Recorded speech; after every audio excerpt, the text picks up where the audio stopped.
Mr. Mayor, will you apologise to hundreds of thousands of Londoners that you've just called far right for protesting this weekend? You say nothing about the thousands who get arrested. You say nothing about the 400 plus people who were arrested this year at Notting Hill Carnival, the stabbings, the deaths and the rapes. So will you apologise? Because yes, there was violence against the police. No one is saying that's okay. That is not okay.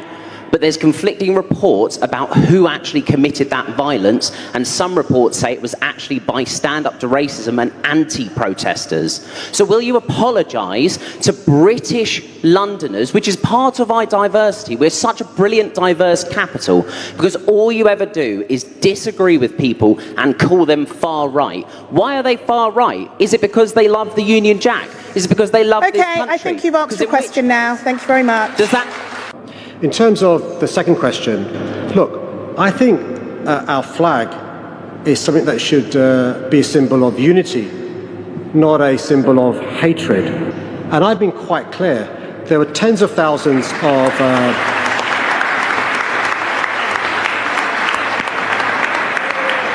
there were tens of thousands of people at the march on Saturday who were not far right.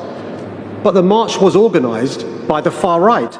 We can't run away from the fact that Stephen Yaxley Lennon organised the march. He's a far right activist and a violent racist with a string of criminal convictions. We can't escape the fact that on the platform, Elon Musk was on the platform of the big screens. What did Elon Musk say? You either fight back or you die. That's the truth. Also, the platform was a French politician who's been convicted for racial hatred. Also was a Spanish influencer who said the government are taking our money and financing, and I quote, the great demographic replacement of our nation. Also, by the way, was a Dutch far-right commentator with a T-shirt saying generation remigration. Also was a far-right Belgian politician. By the way, they don't mind foreigners if they're racist. It's only when they're people of colour that they don't like foreigners. Mr. Mayor, I'm sure you can go on, but we do also have to get to the other questions that were asked and allow the other Assembly members to answer. Assembly Member Susan Hall. Thank you, Charlene.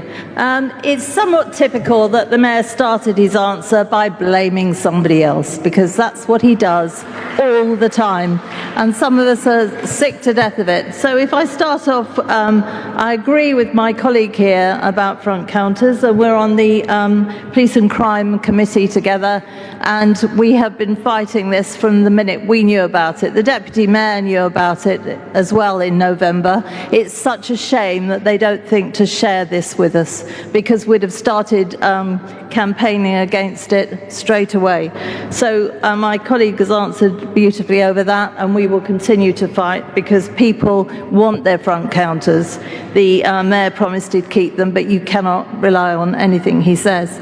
And then we go to the far right. Well, let me tell you, we are sick to death of being called the far right. The number of people that went on that march this weekend, they're not political at all. They're just very, very fed up.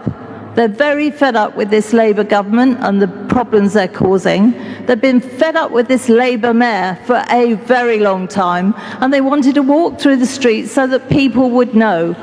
And the fact that they're carrying Union Jacks or the Union flag or the St George's flag, that doesn't mean anything other than that they're proud of their flag, and as am I, let me tell you.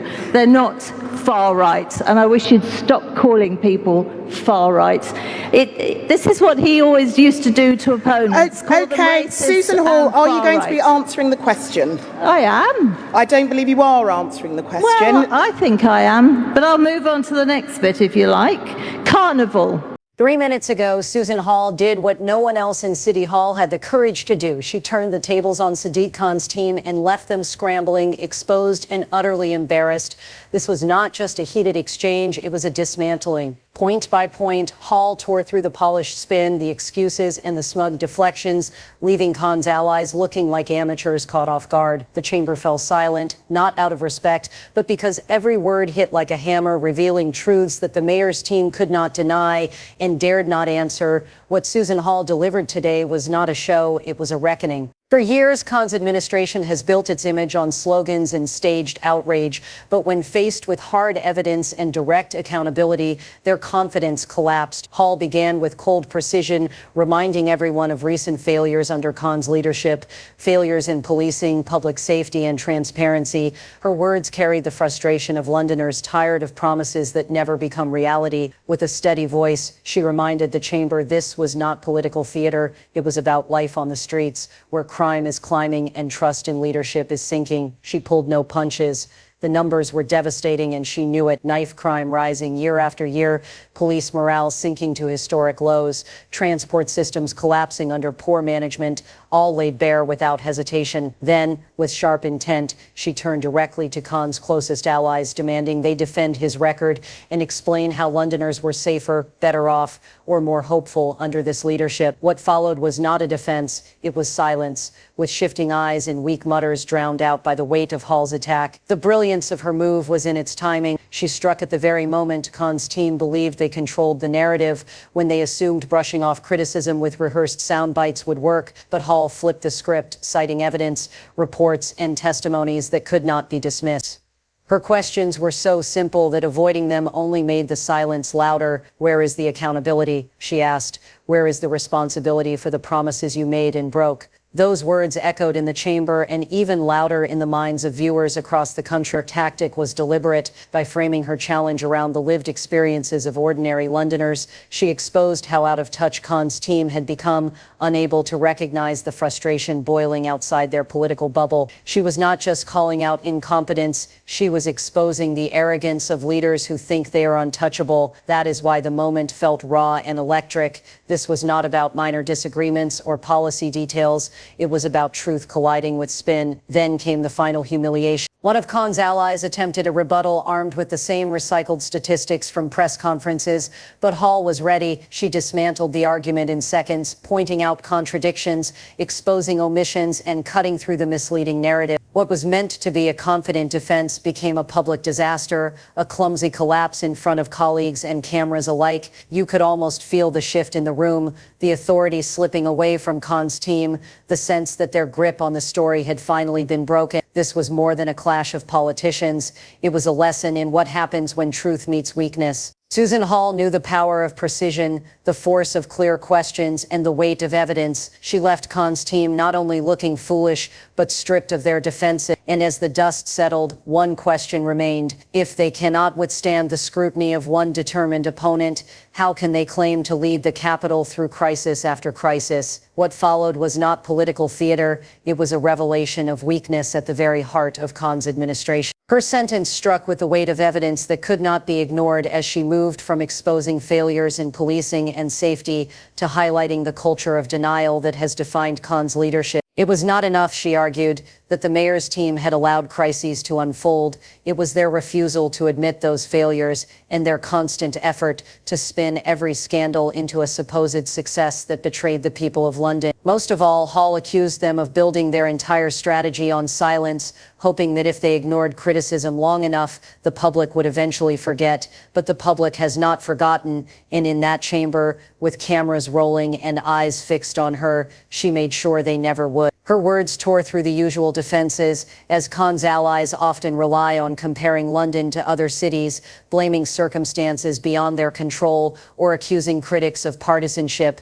But Hall dismantled each of these shields with ease. Londoners do not care about excuses, she reminded them. They care about whether their children can walk home safely, whether transport is reliable, and whether their leaders tell the truth. The silence from Khan's side was deafening, with no answers, no rebuttals, and no credible defense. Every pause, every nervous glance, every failed attempt to interject only made Hall's assault more powerful, until the silence itself became proof of her point, showing they had nothing left to say. Then, with devastating clarity, she turned to accountability, pointing out that if any ordinary worker had failed so profoundly, they would be held responsible, and if any institution had allowed such repeated breakdowns, there would be inquiries, resignations, and consequences. Yet, in Cannes City Hall, failure was met not with humility, but with celebration. Broken promises were rebranded as progress, and mounting crises were hidden behind polished press releases. Hall reminded the chamber that leadership is not about slogans, but about results, and by every measure that mattered, crime, transport, housing, trust, Cannes' record was collapsed. By this point, her words carried the fury of a public long denied answers, and she invoked the voices of Londoners who felt abandoned, who no longer believed their leaders were listening. This was not just political attack, it was a direct appeal to the people watching at home, as Hall spoke like she was channeling their frustration, giving voice to questions that had been left unanswered for years. Why should we trust leaders who refuse to take responsibility? Why should we accept excuses when lives and safety are at stake? Why should those in power remain untouchable while ordinary people suffer the consequences of their incompetence? Cannes' team sat there, visibly uncomfortable, their composure beginning to unravel, and the more Hall pressed, the weaker they looked. The more they looked like officials caught in the act, exposed by facts they could not dismiss, and trapped by arguments they could not counter, the clearer it became that what should have been a routine session had turned into a trial with Hall as the prosecutor, laying out evidence before the nation. Every line she delivered was another nail in the coffin of their credibility, every unanswered question another reminder of their fragility, and the spectacle left no doubt that Susan Hall had made them look like fools, not through exaggeration or bluster, but through the simple weight of truth. By the time she concluded this phase of her remarks, the damage was already done. The chamber had witnessed it, the cameras had captured it, and the people at home had seen it for themselves. The illusion of strength surrounding Cannes' team had shattered, leaving only a group of officials stripped of confidence and humiliated in real time with no shield left against public judgment. In that moment, Hall achieved what every opposition figure dreams of, but rarely delivers. She shifted the balance of power in the debate, exposing not just weakness, but the emptiness behind those who claim to lead. If the first phase was a dismantling of the record and the second, an exposure of silence, then this third was the stripping away of credibility itself. Hall no longer simply challenged failures. She questioned motives, asking why Cannes' allies defended the indefensible and why they doubled down on policies and positions that had so clearly failed the public. The answer, she suggested, was simple, that they cared more about protecting the mayor's image than serving Londoners, and in laying out that charge, she tore apart the thin veil of loyalty that Cannes' team had hidden behind for so long, her words landing like thunderbolts. At that point, the atmosphere in the chamber shifted from unease to open discomfort, the masks of confidence slipping as some tried to interject in a desperate attempt to claw back control of the debate. But Hall had anticipated every move, countering each interruption with precision, facts, reports, and testimonies that left her opponents visibly cornered. The more they spoke, the weaker they appeared, and the more Hall pressed, the clearer the imbalance of strength became, until what was intended as a show of unity from Cannes' team turned into a portrait of disarray. The humiliation peaked when Hall exposed one of their most cynical tactics, blaming external forces, insisting that London's struggles were beyond their control, the result of global trends or government failures. But Hall was relentless, reminding them and the nation that leadership is not about excuses, but about responsibility. If you cannot deliver, she said sharply, then you should step aside for those who can. And the chamber erupted not in applause, but in a silence heavy with recognition, because such words could not be easily dismissed. It was the kind of line that lingered, the kind voters remember long after a session ends. And then came the blow that transformed the moment into something defining, as Hall accused Cannes' team of gaslighting the public, telling Londoners that things were improving when everyone could see for themselves that they were not. This was more than political criticism. It was an accusation of dishonesty at the very core of leadership, and by framing it that way, Hall connected every frustration Londoners feel: unsafe streets, unreliable service, broken promises back to the arrogance of leaders who insist the people are wrong to believe what they live and see. That charge struck harder than any statistic because it spoke to lived reality, and in that instant, Khan's team looked not just incompetent, but untrustworthy. To be called incompetent is one thing, but to be called dishonest is far worse, and Hall had shifted the debate from failures of policy to failures of integrity, and once integrity is broken, it is nearly impossible to repair. The damage was done, every passing second deepened it, and the spectacle no longer resembled a debate, but an exposure, a demolition of reputation,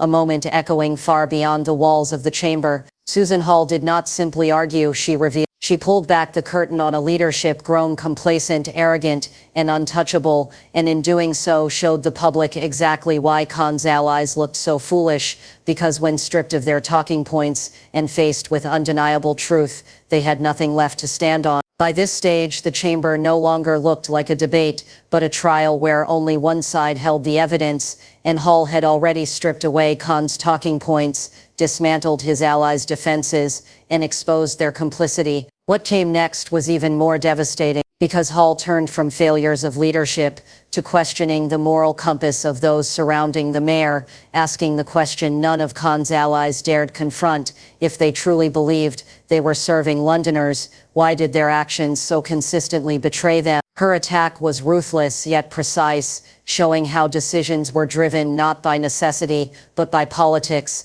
choices made to preserve Khan's image rather than solve real problems, how crime statistics were twisted, how public safety was dismissed as perception rather than fact, and how his allies congratulated themselves while entire communities struggled. The accusation was unmistakable. This was not leadership, it was manipulation, and worse, manipulation at the expense of those who had placed their trust in them. The silence on Khan's bench spoke volumes as each charge hung in the air, unanswered and unchallenged, because to respond would be to admit that the criticism was not only accurate, but unavoidable. Hall's brilliance lay in the way she framed it, not as an opportunist, but as the voice of a betrayed public, asking questions for parents fearful for their children, commuters weary of broken transport, and residents abandoned by the leadership meant to protect them. Her words carried the raw anger of ordinary people, and Khan's allies had no shield strong enough to deflect it. The humiliation reached its peak